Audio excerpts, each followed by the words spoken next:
हम लोग ने ग्रेटर त्रिपुरालैंड का बिल को पास किया है।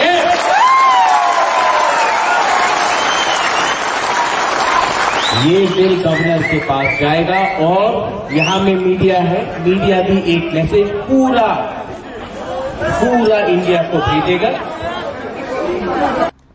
आर्टिकल 234 गवर्नमेंट ऑफ इंडिया ही पास कर सकता है, ये ऑटोनमस काउंसिल नहीं पास कर सकता है, ये असेंबली भी पास नहीं कर सकता है। हमारे पास सिर्फ एक पावर है, एक रेजोल्यूशन भेजने के लिए, जो हमने रेजोल्यूशन पास कर दिया है। लेकिन हम कोई बिल पास नहीं कर सकते हैं क्योंकि ये पावर हिंदुस्तान का कॉन्स्टिट्यूशन ने हमें नहीं दिया। अब ये बात मैं जानता हूँ, हमारे एमडीसीज जानते हैं, और अगर हम ये बिल लाएंगे और एडीसी में पास करने की कोशिश करेंगे तो हम गैर कानूनी काम कर रहे होंगे।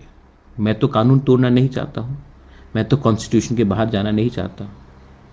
तो बहुत दुख लगता है कि हमने एक ऐसे एमपी को दिल्ली भेजा है जो हिंदुस्तान का संविधान कॉन्स्टिट्यूशन ही नहीं समझता है।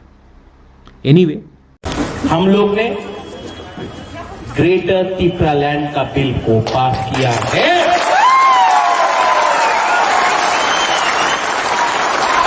ये बिल गवर्नर के पास जाएगा और यहां में मीडिया है, मीडिया भी एक मैसेज पूरा इंडिया को भेजेगा।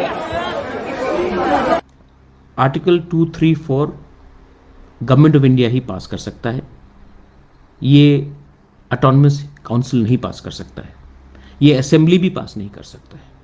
हमारे पास सिर्फ एक पावर है, एक रेजोल्यूशन भेजने के लिए, जो हमने रेजोल्यूशन पास कर दिया है। लेकिन हम कोई बिल पास नहीं कर सकते हैं क्योंकि ये पावर हिंदुस्तान का कॉन्स्टिट्यूशन ने हमें नहीं दिया। अब ये बात मैं जानता हूँ, हमारे एमडीसीज जानते हैं, और अगर हम ये बिल लाएंगे और एडीसी में पास करने की कोशिश करेंगे तो हम गैर कानूनी काम कर रहे होंगे।